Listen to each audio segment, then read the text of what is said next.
What rain is doing inside you.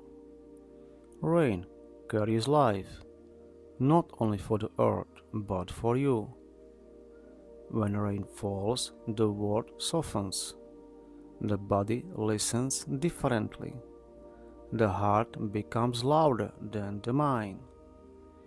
You may feel emotional, quiet, sensitive, or unsettled, not because something is wrong, but because the body is opening space. Rain brings unresolved feelings to the surface, not to overwhelm you, but to be seen while you are awake. The sun helps us act, rain helps us integrate. Water moves through everything. It has no resistance.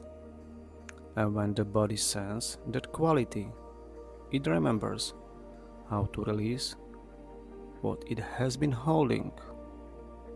If you slow down during the rain and listen, truly listen, your body will show you what is ready to heal. Rain is not sadness, it is honesty.